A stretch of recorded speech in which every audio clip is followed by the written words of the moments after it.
Officially, the Democratic Republic of the Congo is at peace. Brilliant. But unofficially, the peace is barely an illusion at all. Right now, battles still rage in the jungles of the Congolese East as government forces, powerful militias, a massive insurgents army in the next-door nation of Rwanda pour bodies, blood, and bullets into the conflict zone. Forces amassing for an upcoming push, terrorist factions are exploiting the chaos, and ceasefire talks are practically non-existent. On paper, the Congo war is supposed to be over. Everybody should be getting rich, and Donald Trump should be getting that Nobel Peace Prize that he so desperately wants. Thank you very much. This I didn't know. But on the ground, a peace that never really existed in the first place is about to give way completely. The Congo is entering a phase of fighting that could be even more ruinous than the last. Now, before we explain the situation in the Congo right now, we've got to get to the lay of the land. Who's fighting, why they're fighting, and why does most of the world believe that Congo is at peace? To answer the first question, we've got the short answer and then the long answer, but the short answer goes something like this. In the eastern regions of the Congo, and particularly in two provinces known as North Kivu and South Kivu, Congolese government forces are fighting a rebel insurgency called M23, while M23 in turn is a proxy force that's supported by neighboring Rwanda. But it's in the long answer that we can see where the idea of a peace begins to fall apart. The Democratic Republic of the Congo does have a proper military. It's under-equipped, it's underfunded, it's under-motivated and under-trained, but it exists, and they have been fighting in this part of the Congo for many years, not just against M23, but against some 120 small insurgencies or more spread out across the Congolese East. They also don't fight alone. They're accompanied by a range of government-allied militias, some of them more powerful than others, and some of them more willing to actually listen to the government's directions instead of simply doing as they please. On the positive end, from the government's perspective, they're often far more motivated to fight than government troops, since they're often locally based militias fighting to defend their families and their community. On the less positive side, many of them are prone to committing all manner of wartime atrocities. That, by the way, is going to become a bit of a recurring theme in today's episode, but for now, suffice it to say that all sides of this conflict have an appetite for war crimes. On the other side of the conflict, M23 has been active in the Congo for over a decade, but after being defeated in battle in 2012 and going dormant, they've really become a problem again starting in 2022. From that time, they've grown stronger and stronger until they captured the two provincial capitals in the regions they're going to take over. Goma in North Kivu and Bukavu in South Kivu, as well as a number of other major townships. Just before we get into the video today, it's brought to you by Outskill. Who are Outskill? Well, they are the largest AI education company on the planet, which is, AI is becoming very important. Recently, Microsoft said that they could eliminate 36% of their workforce through AI automation, which is kind of scary because you think if you work at Microsoft, you've got to be really skilled.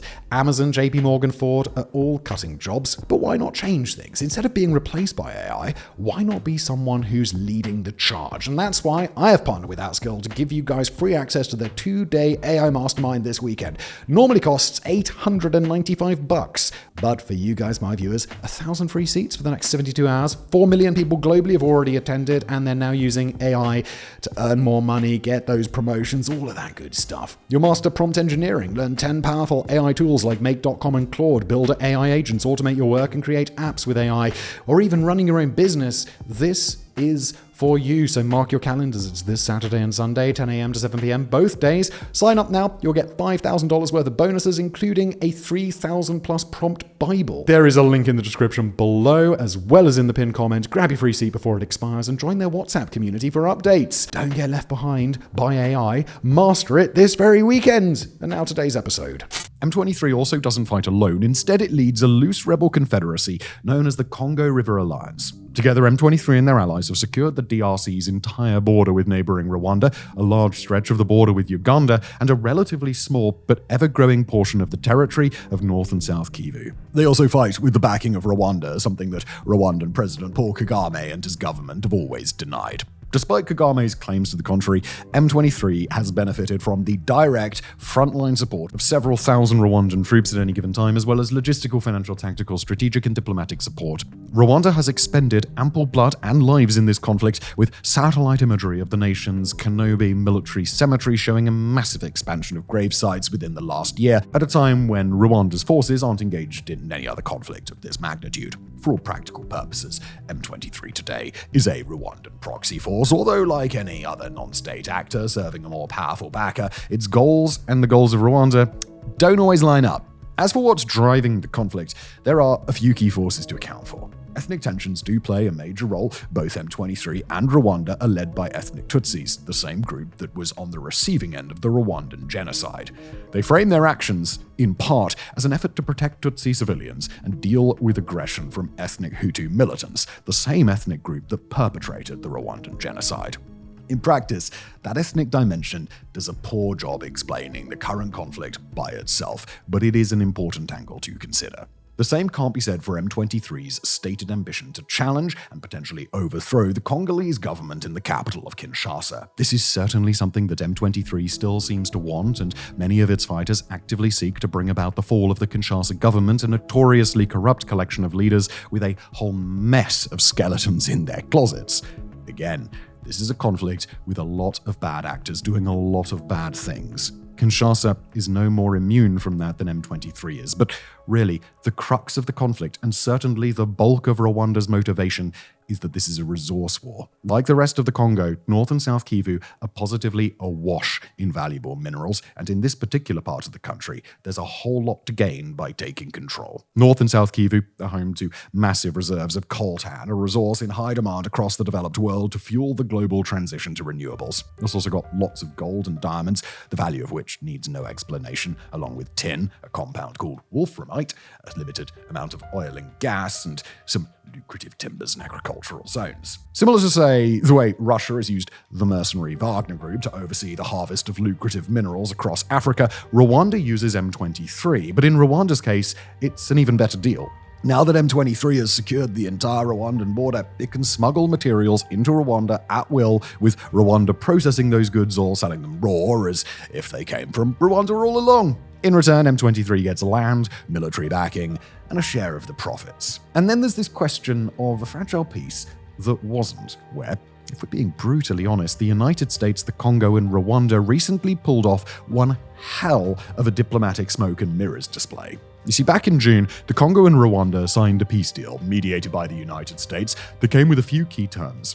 Rwanda would withdraw troops from the Congo, while the Congo dismantled a Hutu militia. Both sides would stop supporting non-state actors. Each of them would sign lucrative mineral supply deals with the United States, with the US putting itself in a position to guzzle up resources from both nations. But that deal, to put it mildly, was incomplete. And in fact, it came with so many problems that it was hardly a truce at all. First and foremost, the deal didn't include M23, a force that is a Rwandan proxy, but like we explained, it comes with its own distinct motivations and ample ability to act contrary to Rwanda's wishes. Nor did the deal include any other members of M23's rebel alliance or any of the non-state actors that fight alongside the Congo.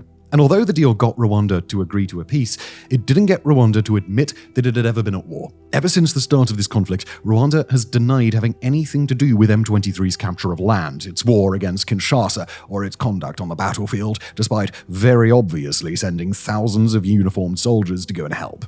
As a result, Rwanda has never acknowledged its participation in the war, something it still hasn't done and wasn't asked to do under the auspices of the peace deal. Therefore, Rwanda doesn't have to act as if it's even slightly constrained by the document, and, as we'll explain, Rwanda has given only the briefest period of token compliance before making ready for a return to battle. So why was the peace deal signed? Well, that's because Washington and its allies understand that it's bad form to go and sign deals to develop an active war zone. The response to that whole Gaza Riviera thing seems to have helped get that message across. Instead, Rwanda and the DRC both understand that they could attract massive Western investment by signing a deal, and so they did, with the Trump administration in Washington taking credit and to allied governments deciding, rather conspicuously, that they wouldn't raise any real concerns. As Responsible Statecraft put it in an article, US investors were allowed to swarm into the Congo before the ink on the peace deal was even dry. And if you need a bit more reason to be skeptical, then try this out for size. The Congo and M23 were engaged in a parallel effort mediated by Qatar to find a peace deal of their own. They even signed a so-called Declaration of Principles, basically a non-binding document in which they agreed, rhetorically, that they were interested in eventually coming to a real peace. Once it became clear that Western investment offers were underway, that real set of peace talks fell apart, first when a scheduled series of negotiations didn't happen, and now with both sides technically present at the negotiating table, but talks completely stalled. As of right now, there is no indication that progress will resume at any point in the future. Okay, so with a peace deal that isn't a peace deal, governing a proxy war that supposedly isn't a proxy war between two sides that function more as if they're 20 sides, it's probably no surprise at all that things have started to break down again. As for how it came to be that the fighting in the eastern Congo restarted, well, unfortunately, it never really stopped. Even while peace talks were ongoing, it was really only the Congolese military proper that stopped fighting M23 directly. Powerful pro-government militias in North and South Kivu, particularly a coalition known as the Wazalendo or Patriots, continued to engage M23 regularly in skirmishes, short offensives and pushes in either direction to dispute control of villages, highways, resource mines and more. During that same period of time, before direct peace talks between the Congo and M23 even broke down, Congolese forces were still coming into intermittent contact across the front line. In mid-August, for example, Congolese forces directly repelled an M23 advance, while Wazalendo and other militia fighters battled M23 on several other fronts simultaneously. To be clear here, global observers and conflict trackers have had no illusions about what that fighting was probably like on the ground. For years, M23, Congolese forces, and the Wazalendos and all other groups party to this conflict have been accused of all sorts of horrific war crimes and atrocities. But at a time when a fair portion of the world needed reminding about what this war entails, the United Nations was there to oblige, capturing headlines in early September with a report detailing, quote, gross human rights violations on all sides of the conflict since late 2024. According to the UN's report, M23 is engaged in regular summary executions, forced disappearances, forced recruitment, and torture in the areas it controls, while also recruiting child soldiers. The Congolese armed forces were accused of deliberately slaughtering civilians after infighting between themselves and the Wazalendo, while the Wazalendo themselves were accused of looting and the recruitment of child soldiers for frontline combat. Rwanda was also implicated, with the report maintaining that Rwanda bears direct responsibility for other atrocities committed by members of its armed forces while they fight on Congolese territory. All sides were accused of the mass, routine use of sexual violence as a weapon of war. In the last couple of weeks, after it became clear that the Congo M23 talks in Qatar would stall for the long run, the Congolese government has been accused of preparing a new military assault. According to M23's rebel alliance, Congolese forces launched a major two-pronged offensive on September the 8th, starting out with forces positioned in the city of Uvira and in the city of Bujumbura on the territory of the neighboring nation of Burundi. According to M23, that government offensive was targeting civilian areas using artillery and drones. A few days prior to that, Congolese forces had engaged in a failed offensive to try and capture the town of Shah, where they and their allied militias were briefly able to gain control, but were pushed out by an M23 counteroffensive. During those same few days, a force of at least 750 Rwandan soldiers was reported as having arrived on the inland island of Ijwi in the southern part of Lake Kivu, where they're likely massing to travel toward that same battle zone. And as if to confirm that the Congolese government was no longer interested in discussions of peace, the nation's president, Felix Tshisekedi, turned down an invitation to a new series of regional peace talks with M23, set to be held in South Africa. Although there were semi-legitimate reasons for Tshisekedi not to attend, for fear that the conference hosts may be preferential to M23 and other parts of the Congo's opposition, it was still a chance to re-engage M23 outside of the talks in Qatar, and that opportunity was declined. All the while, other armed groups in the Congo take advantage of the chaos and confusion in order to violently advance their own goals. In North Kivu province, as well as the northerly province of Ituri, a fearsome group, known rather euphemistically as the Allied Democratic Forces, has carried out a sequence of mass murders against civilian populations. The ADF is a direct affiliate of the Islamic State movement, known for regular attacks on villages that use machetes and other bladed weapons to deal out unimaginably brutal violence. Most recently, as of the time of writing, the ADF slaughtered at least 71 people who were attending a funeral in the district of Natoyo in North Kivu province. That was the third ADF attack to kill over 40 civilians at a time within just the last 6 weeks. And it came on the same day that a separate group of ADF fighters killed another 18 people. In recent days, unarmed protesters in the eastern Congo have also come under threat. In the city of Uvira in South Kivu province this week, still under the control of the DRC government, at least 4 protesters were shot dead by the military while demonstrating against a military officer who's accused of supporting M23.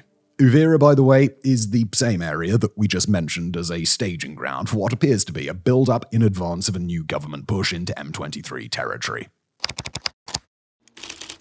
All across the eastern Congo, warning lights are flashing bright red to signal an immediate return to conflict. And unlike the warning signs we see in other situations in other nations when a region like this is about to devolve, this rapid devolution is being signaled through an active return to fighting on several fronts. This is not an abstraction. It is a transparently obvious series of changes that should make it impossible to claim that this region is still governed by a ceasefire. But as of now, this return to fighting in the Congo has been met with silence. The White House, which so proudly presided over a signing ceremony and a handshake between Tshisekedi and Kagame, has yet to acknowledge what's happening.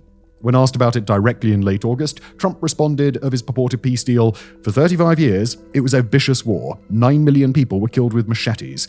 I stopped it. I got it stopped and saved lots of lives." End quote. If the White House intends to revise that statement, then the revision hasn't happened yet, and in fact it's important to emphasize that there's at least one course of action that's in the Congo's, Rwanda's, and America's common interest: to keep up the illusion of peace. Through the signing of its deal with the Congo, Rwanda has bought itself all the diplomatic cover it needs to maintain its capture and further exploitation of a chunk of territory almost half as large as Rwanda itself. The Congo has been able to facilitate exceptionally lucrative resource extraction deals with expected returns that could completely offset the mineral losses it sustained with Rwanda thus far. The United States gets to please wealthy business leaders, secure important mineral supply chains, and push Trump closer to the Nobel Prize that he seems absolutely hellbent on getting despite the facts on the ground. Stick to the story about peace, then all sides materially benefit.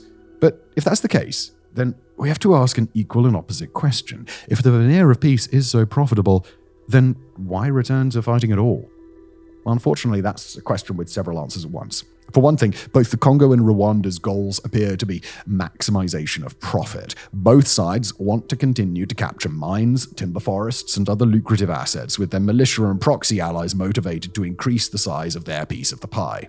For another, there's a reason that we've emphasized that although M23 is a Rwandan proxy, it has its own goals and objectives. M23 does appear to desire an expansion of its territory, a continuation of fighting against Hutu armed groups, and an eventual overthrow of the government in Kinshasa. Rwanda might not believe that those goals are worthy or important, but Rwanda can't just tell M23 to abandon its higher goals. After all, it's M23 that's securing the Congo's territory on Rwanda's behalf, and it's only because of M23 that Rwanda can benefit without causing a bigger international incident. M23 controls the mines and the smuggling routes, and thus M23 controls the money in a way Rwanda would be foolish to ignore. There's also the fact that the Congolese government, despite its general lack of interest in the well-being of its people, still has to do something about the group occupying its territory in order to maintain legitimacy.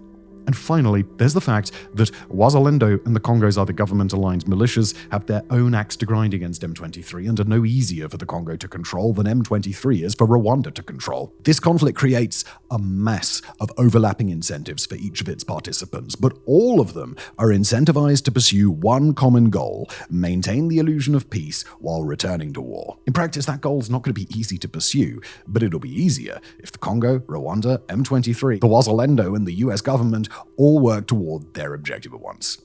And for the people living in the middle of this conflict, It's the worst possible outcome, caught between a mess of warring factions, all happy to engage in atrocities at scale, but none willing to admit to the rest of the world that innocent civilians could possibly be suffering. Even groups like the Islamic State-affiliated ADF benefit from that arrangement, with the powers that be in this region incentivized to keep the world's attention elsewhere, no matter what sort of horrors the ADF will perpetrate. And again, it's the people in the middle that are going to suffer, forced to endure their situation in silence, and quite likely having that silence enforced by all sides. As for where the conflict goes from here, we'll start with the situation on the battlefield.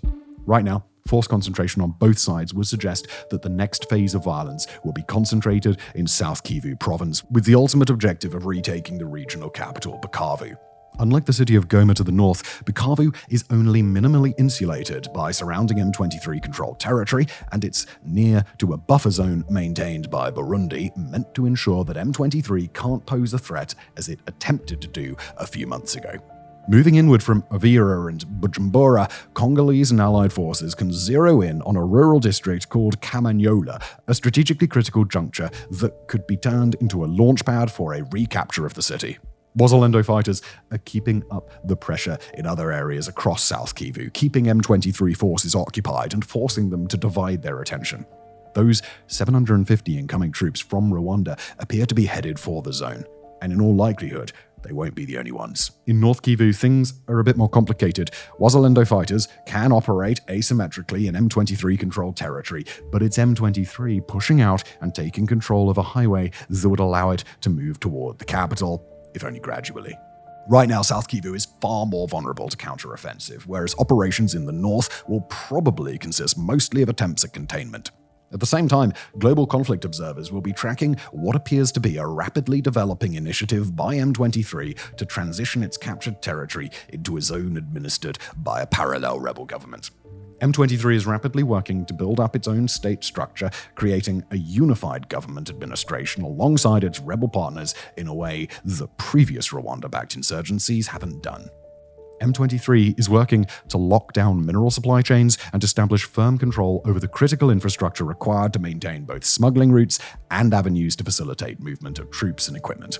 Simultaneously, M23 is working to step up its forced recruitment efforts in the territory it controls, institutionalizing its attempts to conscript locals and targeting children as a part of that effort. Finally, M23's efforts to fight local militias have become much less about the push and pull of territory and much more about the consolidation of its control over chunks of territory, capturing areas with the intent to hold them and prevent any rival armed groups from moving through.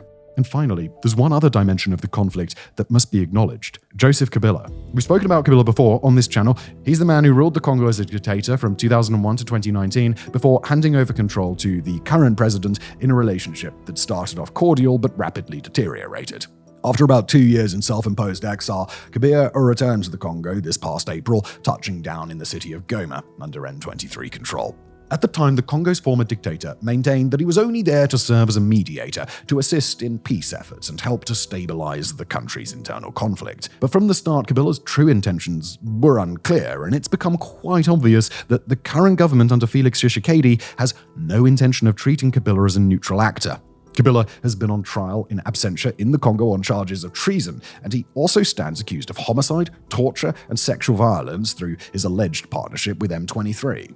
In late August, a military prosecutor for the Congo requested the death penalty for Kabila if he's found guilty. According to the Congo, Kabila and M23 have been in league all along, but even if they weren't before, they certainly are now. Kabila and Tshisekedi are bitter rivals with a long-standing and entirely mutual grudge, and Kabila is perhaps the only person in the Congo with sufficient power to challenge Tshisekedi outright. Now, there's a very real chance that Kabila could emerge as a figurehead at the helm of the M23 movement, either as a genuine leader or as a convenient puppet through whom M23 can claim a greater legitimacy to govern and wage war. Notably, Kabila does seem to be unifying all sorts of opposition to Tshisekedi. At that South African summit that Tshisekedi refused to attend in early September, Kabila met with over 175 leaders from across the broad Congolese political spectrum.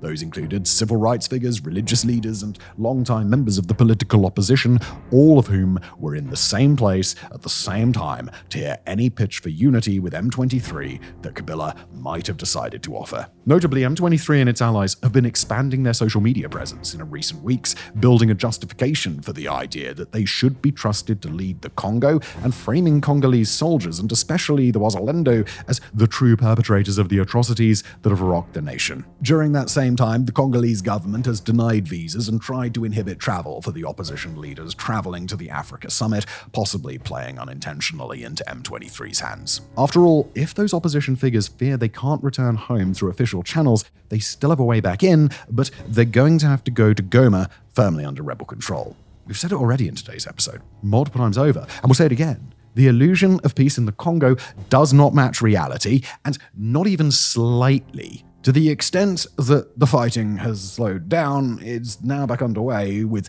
its forces massing for a new series of battles that will continue for months at a minimum. M23's rebel faction is slowly growing into a rival government with the full backing of neighboring Rwanda, while the Tshisekedi government fully intends to bring them down. All the while, Western dollars will pour into the Congo in greater volumes than ever, all in the name of a peace that never truly existed.